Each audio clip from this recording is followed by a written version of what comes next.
Hi, this is Babz Rawls-Ivy, New Haven, Connecticut, and you're listening to WNHHLP 103.5 FM, streaming live at newhavenindependent.org.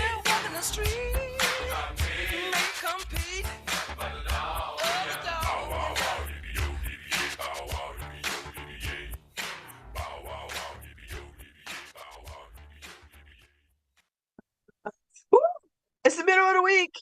It is the middle of the week, and I'm glad of it.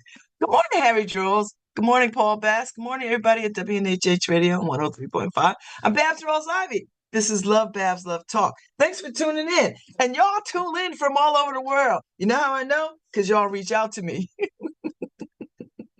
Harry, people sliding into my DMs.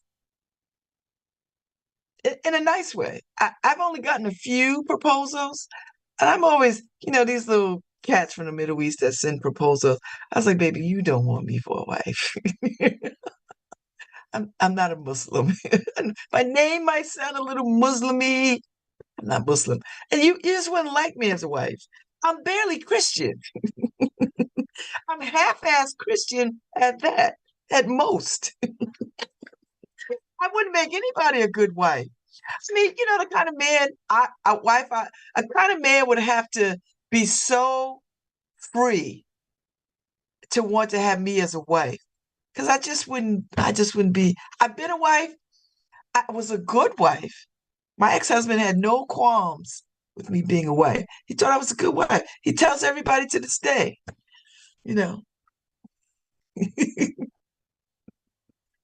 I'm not flattered by that because he divorced me. How could I have been? He filed for divorce. I didn't file for divorce. So listen to all the men out there who be sliding in my DMs, talk about what I consider a proposal of marriage. No. I mean, yes, but no. So happy Wednesday. I'm unstoppable. So this morning we're doing two talks, Harry. At 9:20, I got Lauren Anderson from Possible Futures Bookstore with Nizay James from BAM Books, By Any Means Necessary Books, mobile bookstore, and Juanita Sunday from Cultural. I think it's Cultured AF, and currently enjoying the opening of the Sixth Dimension. And baby, if you've not taken a trip to the Sixth Dimension, get out your one dimension life and go on over to the lab at Concord up on the 3rd floor. And there's elevators, so you don't have to huff yourself up the stairs, get in the elevator, get off, and walk into the Sixth Dimension. You will love it. I'm gonna go back so I can see it without all the crowd. Just saying. So anyway, they're coming on at 9:20 to talk about the Fred Hampton 75th birthday bash that's happening over there on Edgewood and Hotchkiss in front of Possible Futures Bookstore. We're serving breakfast, baby, in honor of the chairman. The chairman of the Black Panther Party. And they were the ones that got the whole government thinking about feeding children breakfast because the Black Panthers was doing it. And when I was a child, I had Black Panther breakfast. I did. I had Black Panther breakfast right over here on Dixville Avenue. When I was little, I remember it because it was such good breakfast. Listen, I may not remember a whole lot, but I can tell you what I ate. I can tell you about food. So anyway, they're coming out to talk about the birthday bash, the 75th birthday bash, today, 5 o'clock. It's going to be something. Now, listen, it's cloudy out now. You might get a rain this morning, but by the afternoon, baby, it's just going to be it's going to be beautiful. So I want you. It's gonna be Johnny Nash beautiful. I can see clearly now the rain is gone. I can see all obstacles in my way. So it's gonna be that kind of day. And then at 10:15, I got the heavy hitters coming on. Ife Gardine with the whole Elm City Lit Fest that's jumping off on the 9th in uh uh in partnership with the Yale, the Romance Writers Conference that they're doing at Yale. And so there's some cross purposing. So someone from that camp is coming over. I believe her name is Jania Renee, or don't get me to saying it wrong. I'll get it right. I'll get it right. I'll get it right. And she'll be on. Let me see, and the wonderful, talented, who is known for historical romance novels, Beverly. Uh, I'm sorry, I'm disconnected because I'm trying to look at all the stuff that I'm trying to look at one time. So all these folks are coming on this morning. I'm so delighted. So they're coming on, and we're gonna have a good conversation about romance novels because I had Dr. Jackson on the other day, and she high-fived Beverly Jenkins, who I believe is my soror, and was on the Delta's Authors on Tour. I read a Beverly Jenkins book. I had to fly across country, or it was a long flight, so I picked up a paperback, but it wasn't one of the historical ones. It was a contemporary run. And I read it there and then finished it on the way back. It was so damn good. I can't call the name of it, but I can tell you the characters. A woman car breakdown, the tow truck guy uh, uh, rescues her. She's a little snobby about him, but he like owns the truck company. So he's not broke, but you don't know. So anyway, they hit it off and have a you know, pitfalls of love and intimacy. But anyway, it was such a good book. So I read it halfway there and read it halfway back on the flight. That's my Beverly Jenkins story. Oh, Jeannia Ree Moore, Yale African American Studies. So she's going to come on and represent the popular romance fiction, the literature of hope, the conference at Yale. So they got a whole cadre of folks lined up to talk about romance and the state of romance books. So that's going to be a good conversation, I think. I mean, I think it's all going to be good. Anyway, we get to remember Fred Hampton, which I'm so delighted. I brought this project to my friends because a former friend wanted to do this and was concerned about it, and I brought it to them, and they just ran with it, and just made it into this beautiful thing. Over a period of time, there were poetry writings, and I mean, it was just a wonderful a series of events leading up to today's capstone. So, which is the birthday bash, and it's all about breakfast. So I hope there'll be some stuff I can eat.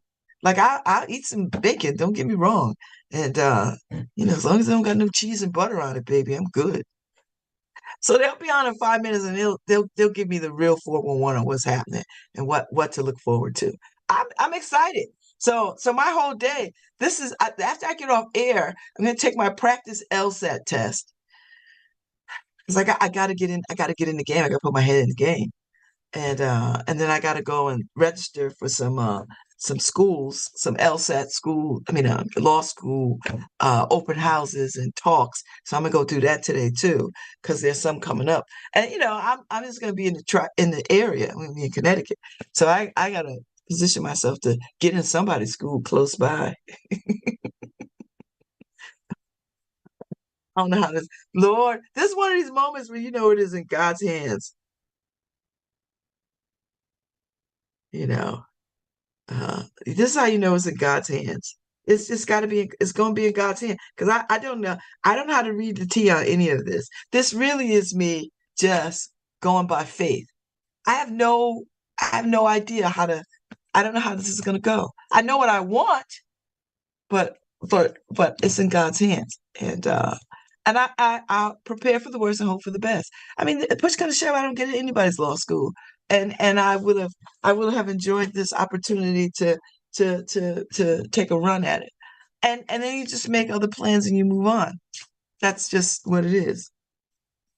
Um, that's it. I'm not gonna cry or throw myself to the rocks. I'm not gonna do that. Just, just make other decisions. It's fine. What's meant for me won't get by me. I've been saying that all my life. So anyway, let's see. What else is going on in the popular world?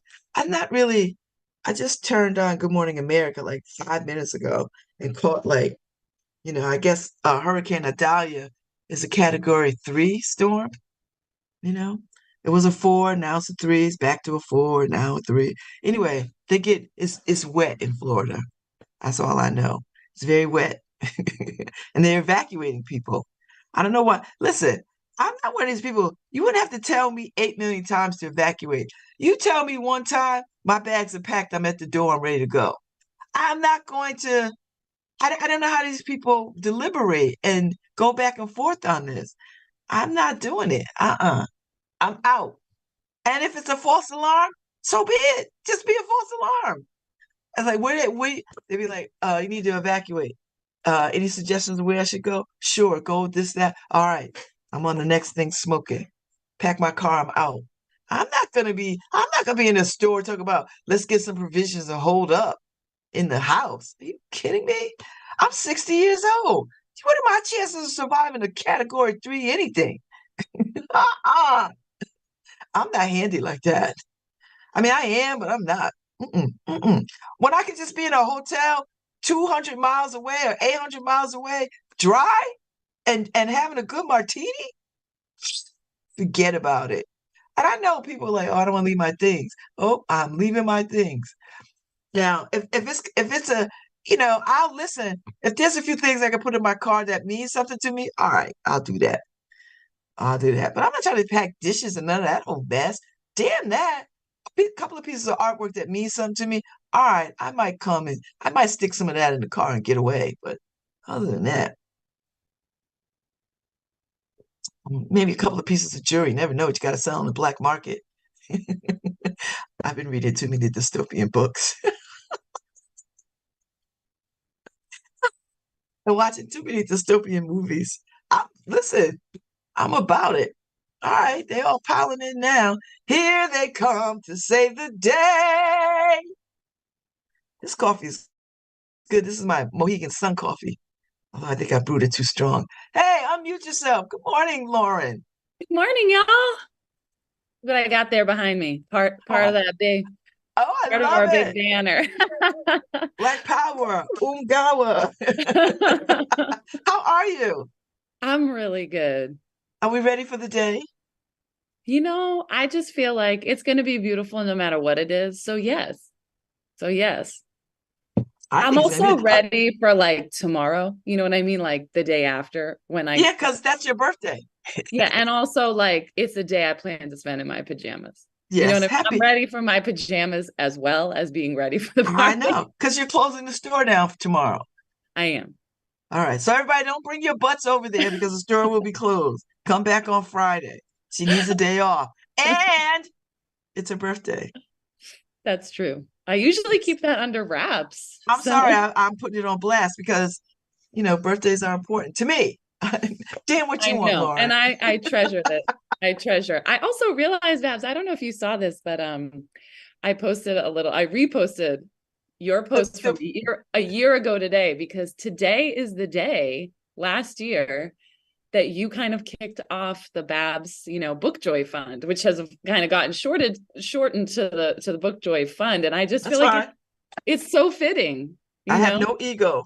I'm just happy that books get in the hands of people, of children that Exactly. they could get into it. Let me tell you why I do that, Lauren. Let me tell you why this is important to me, because I think people just think I'm just weird. But I remember what it was like for my mother with 4 children to take Mhm. us places, and we would long for things. And we knew my mother would tell us, black mother would tell you, don't touch nothing, don't look at nothing, don't. and and and Home and, and training. Home I know what training. home training, and I knew what it's like to be up against it.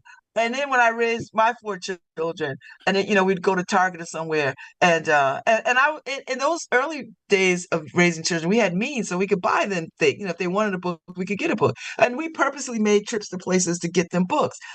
But I find, and I've been listening, some parents come in the bookstore, and they're nervous because they know they don't have the money to get a book for their child.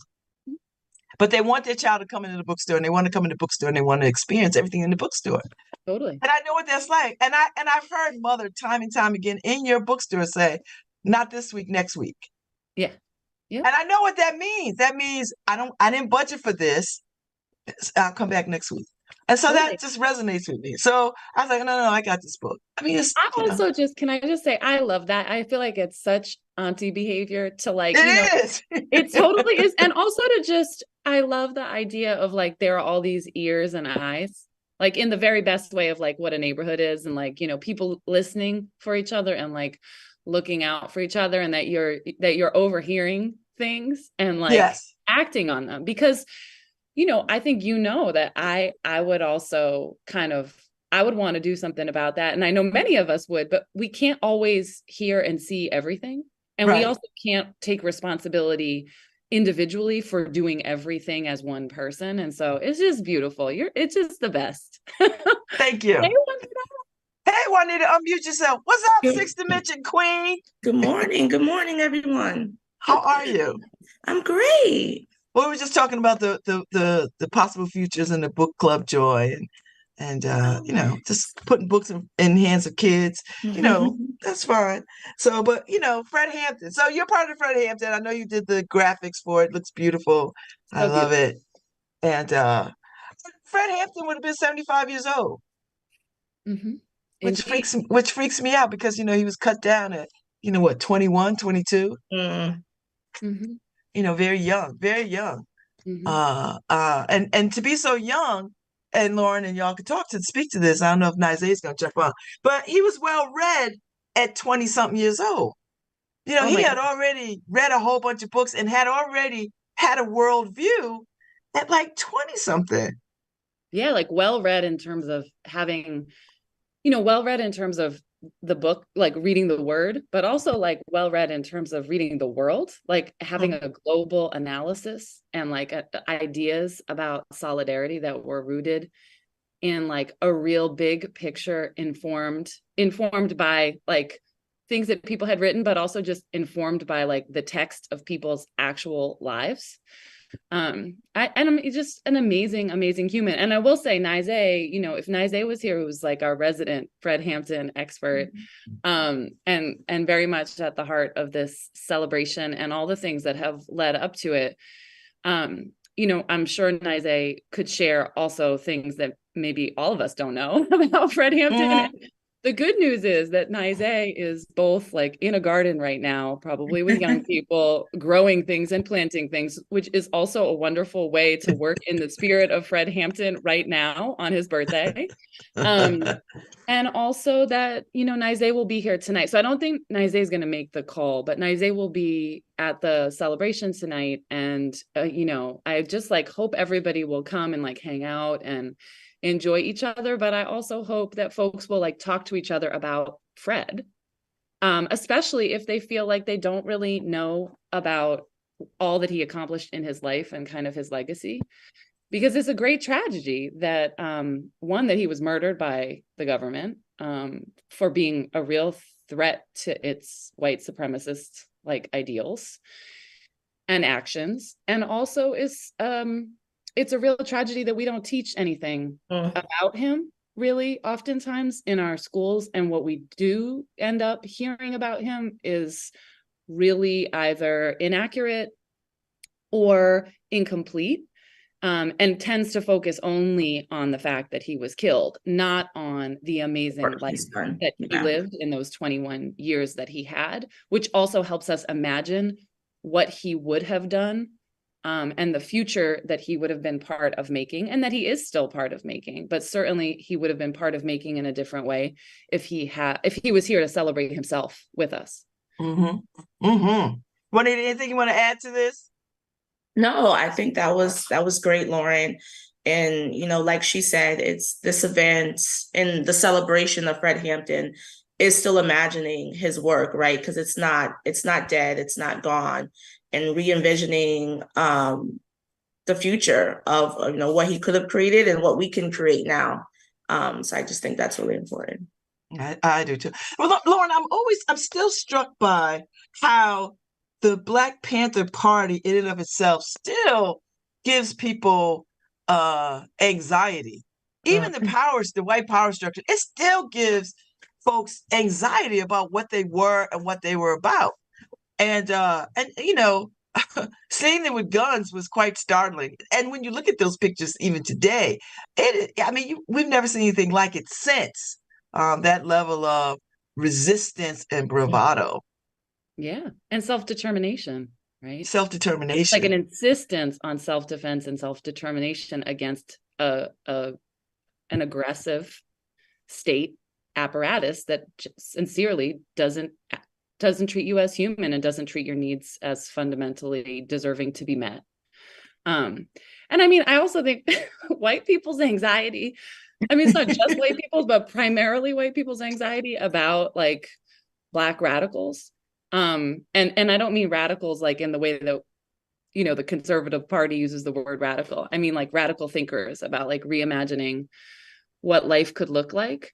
But white people's anxiety about that is everywhere. Look at like the stuff going on around book banning as a bookstore. Like that is deeply about this like false notion of like white innocence and people's anxiety about the way that the country is rightfully changing. And I like to think that like those indications are also evidence that like and I'm thinking about like the we of something like Fred Hampton's like Rainbow Coalition, we are actually winning. And that's some of what the backlash is about, is that like people think they have to ban books now because they're realizing, and they've always realized this, but especially now, they're realizing people are reading them. I know. You know what I mean? Like, and I just feel like on this really, I saw somebody with like, the thin blue line sticker on their car. Isaiah and I were out yesterday and he was like, I love this mural. And we're looking at his car and we're like, really? So fascinating. But then we're just thinking like, he doesn't really understand what it's about. But two, that the evidence of that sticker is just evidence that like actually that we're winning. That people think they need to put that sticker on the car, partially because the right side of things is just making tremendous progress, even though there's a lot that's terrible. So, And then here comes Juanita Sunday giving us a whole sixth dimension and putting Black folks into the future where everything around us is saying we're not going to be in the future. Right. So talk a little bit about that juxtaposition, Juanita. Like you are deliberately saying we are going to be in the future. We're going to be beautiful and we're going to be creative and we're going to be fabulous. But there's everything in the moment that says erasure. Right. But that's exactly why we need Afrofuturism. And I think particularly doing it here in New Haven, that has such a large Black population. And, as I was putting this exhibition together and people were asking, well, why is it important? Why are you doing this? I'm like, Black people need to see themselves represented, not just in the here, but as you said, in the future as well. And seeing that hope, I think is so, so important for so many people. You kind of have to see yourself and where you're going in order to start walking that path. I love it. Yeah, and so I think New Haven has a strong Black Panther history too, right? Yeah. Like the Seal trial was here, and Alan Rackney was killed here. So there's a whole, and we had Black Panthers among us on the regular, like George Edwards was always on the scene, and stirring up in meetings and speaking truth to power. And Project More was built on the backs of a Black Panther ideology around how do we take care of folks coming out of prison. So how do we access them? How do they access resources to have productive lives? That's out of the Black Panther playbook. So New Haven is really a great place for futurism, Afrofuturism, thinking, and celebrating Fred Hampton's 75th birthday, which freaks me out that he was 75, because my mother was like maybe not quite a decade older than him. And his mother babysat Emmett Till, right? Yeah. Isn't that the truth? His Fred Hampton's mother was the babysitter to Emmett Till. How how odd and interesting that two people can meet their end so violently. Do you know what I mean? In a breath. So I don't want to lose fact of that. You know. Yeah. It's also an opportunity to like publicly and collectively mourn. Yeah. Which is important too. Because it's a huge loss. And I think there's something kind of special about the fact that it just happens that the timing of things, like the mural that's getting put up, that features Ruth Wilson Gilmore, who is like, an abolitionist scholar, but somebody who also talks about like the idea that where life is precious. And like, that's the future that we want and need, is like I love this mural. Talk about how the mural came to be, Lauren, because when I said, now I don't know anything about murals, so I'm thinking it's going to take months to do this. She's like, oh, no, they'll be done in a week and a half. I was like, what? How did they do that? Yeah. That mural is huge. So it actually, all of us, I think it's bigger than any of us anticipated, including the artists. And they're going to be coming back. They took a pause. They're going to be coming back in September to finish like detail work and some stuff up on the high side of the Hotchkiss side of the building. It came about actually from like some teachers who have been like organizing for a while, called the Anti-Racist Teaching and Learning Collective. They're the group of folks who like really following the lead of young people have been trying to work on getting history taught more comprehensively and accurately in high schools. So like taking a more ethnic studies focus and having Black history and Latinx history as part of the curriculum in Connecticut high schools. And that group also kind of spearheaded this reading group that was called the Intergenerational Abolition Project that read some of Ruth Wilson Gilmore's work. And Ruth is the daughter of Cortlandt Wilson, for whom the Wilson branch of the public library is named like a just beloved and crucial civil rights activist in New Haven with a legacy that extends beyond that. Ruth is his daughter, went to Beecher Elementary School and like grew up here. So in a lot of ways, this is home. And Ruth is also somebody who's like shaped the way that a lot of people who are doing some of the most important work in the country around prison abolition, but also just around creative transformation of like institutions that are toxic and dehumanizing. She's still alive and she's thriving. She's in her 70s. She lives in New York. And the mural, I think, seemed like a beautiful way to honor the ideas.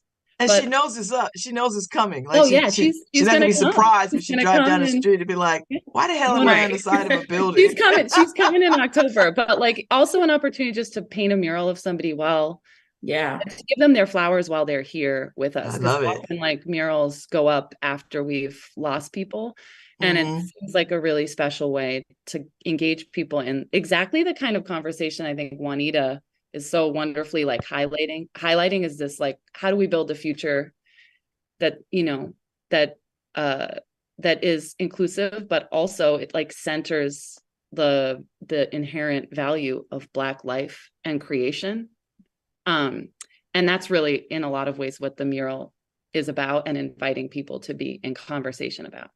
And so when we talk about the future, Afrofuturism, are we free in the future? And free in all kinds of ways. Can we imagine that? Do you deliberately imagine us as free?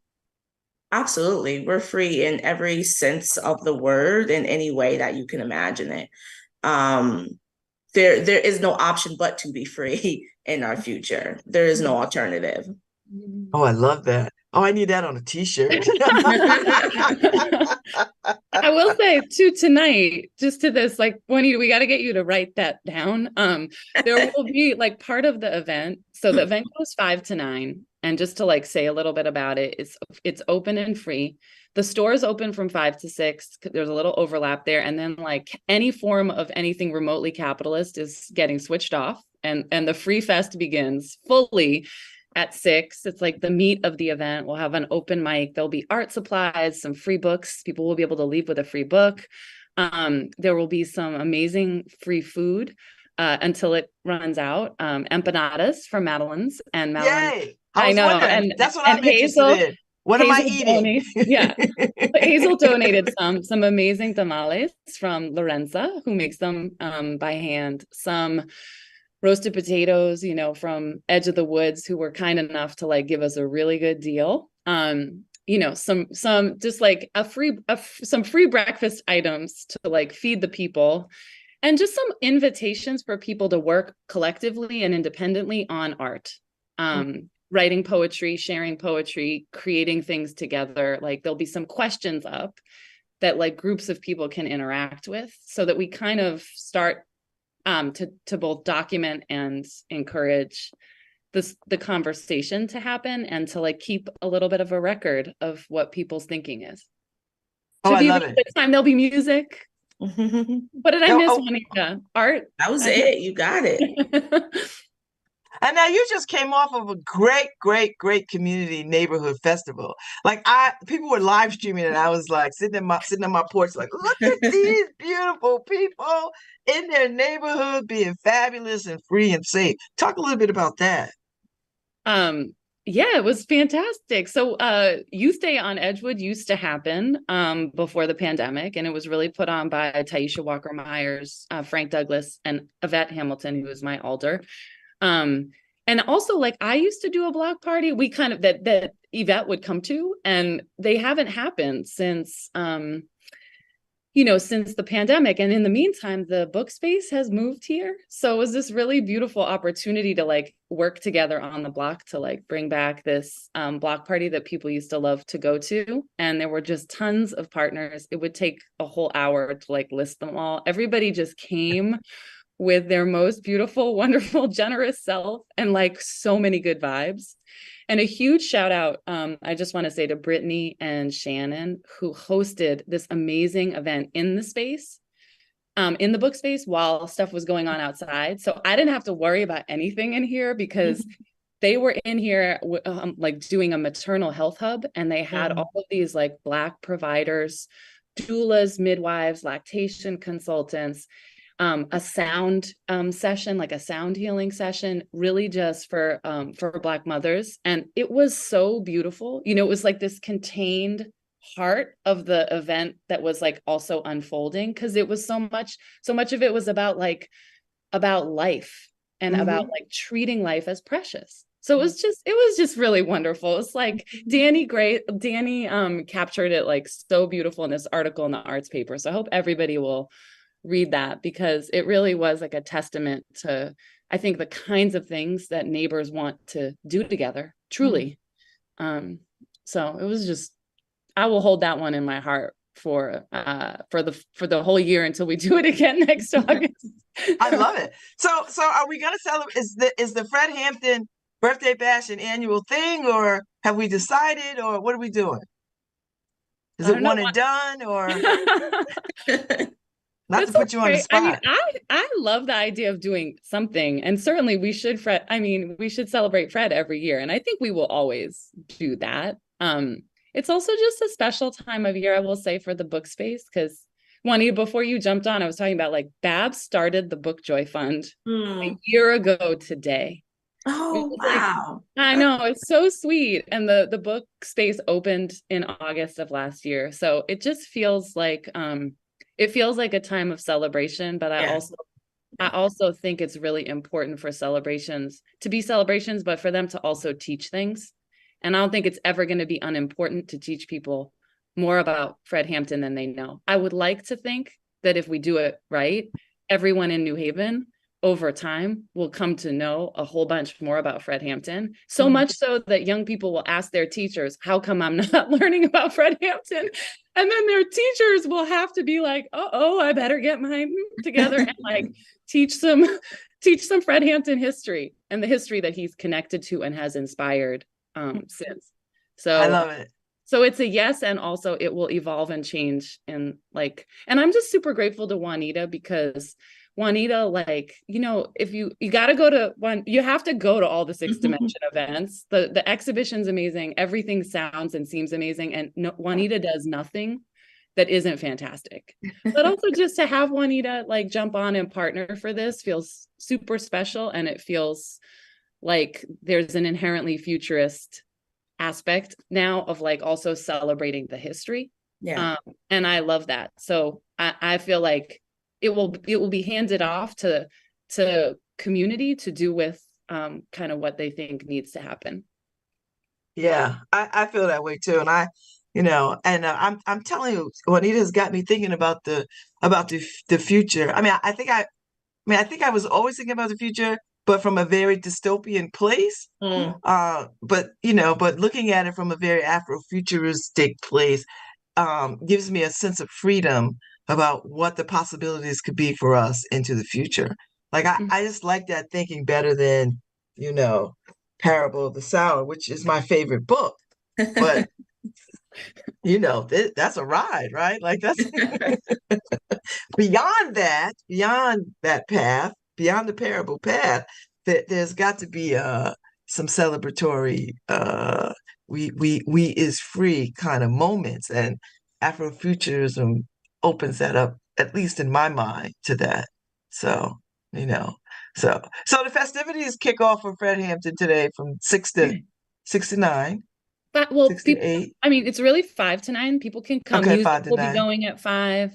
We'll be we just know that like people's work day, if they're doing a traditional work day, we're envisioning like 6 to 8 is going to be the crux of it. And folks will be there before and folks will be there after. We'll be building up and we'll be winding down and just spending some good time together. Now, do you get to close the street, or people just be on the sidewalks or in front of the store? Yeah. I mean, we're probably going to be, hope nobody from traffic and parking is listening, but we're probably going to spill over into the street. Hotchkiss is not a super busy street, and we'll have stuff on either side of the sidewalk. Like Nizay and I worked on this timeline that we're really excited about Fred's life that like then invites people to imagine the future. And that will actually be on the side of where the laundromat is. So people will be on the sidewalk. We have beautiful wide sidewalks. People might also be in the space. Nzima, for example, Nzima Hutchings, who's the poet laureate of Enfield, Connecticut, is coming down. So fantastic, has been doing these poetry workshops. Oh, I've enjoyed her so much. She's going to have this like write a poem to your future self, like opportunity that's part of the night. So there'll just be like a bunch of good stuff going on, and it'll take up the space that it needs to take up, of course, like respectfully to neighborhood needs. I love it. I love it. And listen, I want people to know this was not an army of people. This was a mighty tight group of people pulling this off. It wasn't 20 people. It was like 5 people. This is true. Small and mighty. Small and mighty, and people were in and out. I was telling people, I said, I brought this concept. A former friend of mine had this idea that no one was talking about Fred Hampton, and I said, well, let me connect it to my friends, and sure enough, my friends was like snatched it out of the hands and just like, okay, we're gonna go and run with this, and never look back, and that's a testament to community and really great friends. Doers. We are a crew of doers on this call and in general. Get you a crew of Virgos. Let me tell you something. with some other zodiac, and you got a mighty army of folks. So it wasn't like this was 50 million people. And I think that's what I want to tell people. You don't need 20 people to plan stuff. You just need people who are committed to whatever the mission is and dedicated to it and put the work and the time in to make it happen. So I want people to understand that, because people get caught up in like, I don't have enough people to do stuff. Yeah, you do. You have enough people, and it'll grow as you start to share what you're doing. That's the good thing about New Haven. You can always find people who will jump in with you. I That's think. so true. And we've had such wonderful like folks jumping in. Black Infinity Collective has like totally jumped in. Um, the Fairside folks have jumped in and are going to come out with like art supplies for kids, just people donating food. And I'm like, I just know, Grandma Sherry is showing up tonight with something to share with everybody, because Grandma Sherry never comes with anything with empty hands, So I just feel like it promises to be a really great night. And I do hope people too will like actually dust off their poems. It can be like a few words, it can just be a sentiment, so that we actually have some folks from the neighborhood, and you don't have to be, to your point, Babz, about like small and mighty. You do not have to be a poet. Like I'll probably read something and my face will get red, because that's what happens, and I'll sweat profusely, and you're going to probably see evidence of it. And I think it's like just an important thing to like help ourselves do in front of each other, and also like receive from each other. So bring something to read or bring something to share, even if you don't go up to the mic. You could share it with like somebody over a tamale. Yes, I love it. And the last time we gathered with Enzima, we worked on poetry, and it was so it was such an interesting experience, the way that she framed out questions and how to write a poem. And I think everybody was quite moved, by speaking to the younger self. And I love the question about what would we want somebody to say about us on our 75th birthday.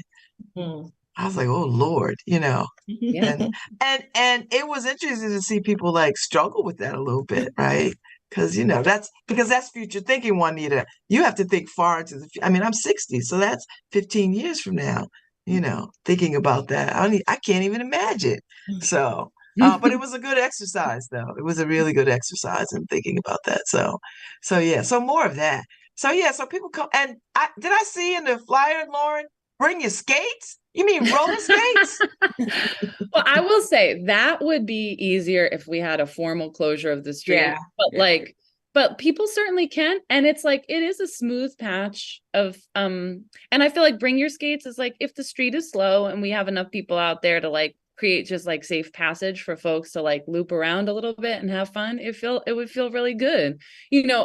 One of the reasons why that came up is because at one of the, at least for me, at one of the Intergenerational Abolition Project meetings, there was this question about like, where in New Haven do you feel free?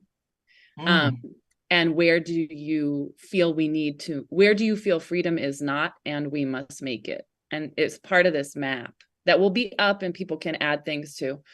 And two people in the group said, I feel free when I'm roller skating. And it just was like, I haven't roller skated since I was like in 8th grade. Oh God. It's probably not a good look, right? But I feel like there's so much cool like renaissance in roller skating, and it would be super lovely if people want to do that. I'm sure we can find ways, even if it's just roller skating the way that kids used to do on the block, like up and down the sidewalk, with adults making sure that no fool's gonna come out of a driveway acting up and not making safe passage for a child. It's like, that's the kind of thing that we could certainly make happen as a crew of folks together tonight, with some music and food helping us on. Well, I so thank y'all for jumping on this morning on to talk about this event today, because I want people to know about this, and I hope people come out, and I know people will come out, so I'm not even worried about that part. But I just wanted the community wide to know that there's a little mighty group thinking about these kinds of things, and we want to remember Fred Hampton on his 75th birthday.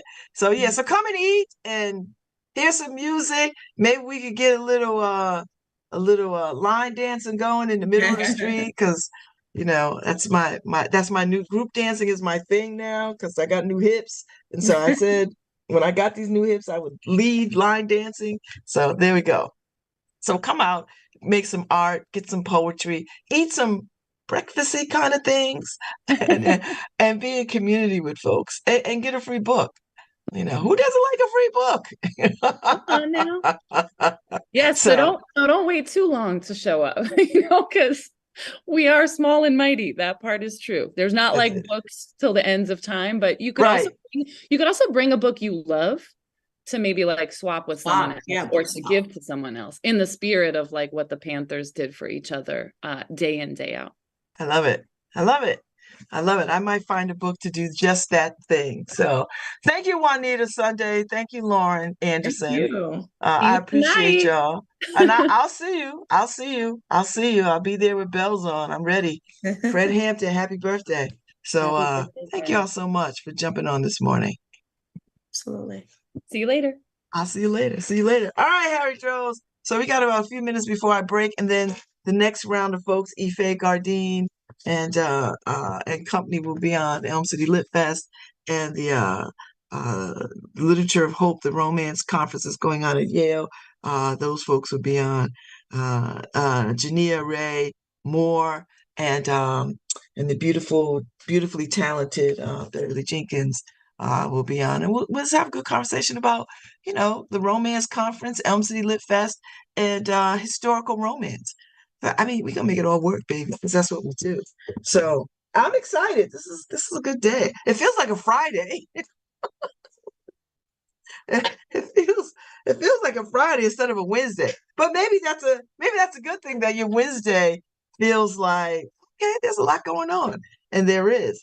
So I'm excited. I've been waiting for this day for quite some time. So to see it from fruition to now. And it's a beautiful thing. So and I love my friends. And I cannot believe it's been a year that Possible Futures. I feel like Possible Futures has always been there.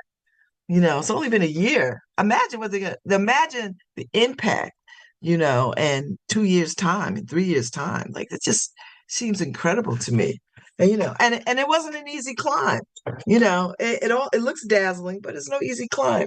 And to start a business in this climate is challenging. I don't care what it is, but there are these few brave souls who say, I have something I want to offer to the world, and they get it out there and then we rally around and support it. So I'm excited. I'm beyond excited. So I hope the community comes out and even if it's just folks in the neighborhood, come out. I mean, I'll be there. Let me tell you something. I will be there and I'll make some art. And I got to dig up my poem. I got to look for my poem that I did. I put stuff down. I don't know where it is, but I worked on some poetry with Enzima when she was hosting the poetry workshops. So I'm here for it. I'm ready. I wrote a poem about Fred Hampton, and so I want to find it so that I could read it today. Hopefully, I can put my hand on it because I cannot remember or recall from memory what that poem was. So I am even if I was a younger woman, I don't think I would remember. I think I put it somewhere so that I could work on it again, and then never got around to working on it. So you know what? I'll find it. I'm not too worried. I've got notebooks all over the place, so I just don't remember when I took to the bookstore, but I'll look in the bag or two and see what's happening. And yeah, so that's a good Wednesday. This is a good Wednesday. This is how I like a Wednesday to go. Full of promise, full of promise and excitement and things to do, things to do. And who doesn't like empanadas and potatoes? You had me at potatoes. I love potatoes. So I'm looking forward to it. And if I could find some Gorilla Lemonade, my life would be complete. Some Gorilla Lemonade and my life would be complete. That's all right. We'll make it do what it do. So anyway, that's the world as I know it. So let me see what else is going on. I haven't gone to the New Haven Independent site this morning. So since I've got a few more minutes before I take a break and get myself ready for my other guest at 10:15, I'm gonna go take a walk on the side of Wild and check out the New Haven Independent. I don't know what is wrong with this. You know, my Wi-Fi is crazy. So that's another thing. I've got to expand my Wi-Fi because they send you these messages and then slowly but surely they let you know your Wi-Fi is not going to work. I was like, all right, okay. I'm gonna get to it. Oh, the piece for Juanita, the exhibition is up. Yay! So the piece on Brian Slater. Did I say Brian every day? I don't think I did. I don't think I saw him. I didn't think I saw him. But he got there and he took some pictures. These are great. So if you've not uh uh um if you've not gone to the Sixth Dimension, you really should get over there. Because there's so many artists. And we know these artists. I mean, we know Jasmine Nicole, right? Greg Ame. So go and see their work in exhibition. It's beautiful. I loved everything about it. So anyway, it's up on the New Haven Independent site. And it's nice to see, you know. Uh, with some other stuff. Public schools, uh kids go back to school tomorrow. First day of school is tomorrow in New Haven. And wow. So nice. Oh, I hear the rain. It's coming through and then it'll stop. Then it'll go on about its business. So anyway. So listen, I'm gonna take a break and I'll be back at 10:15 with Ife, Jania Ray, and Beverly Jenkins.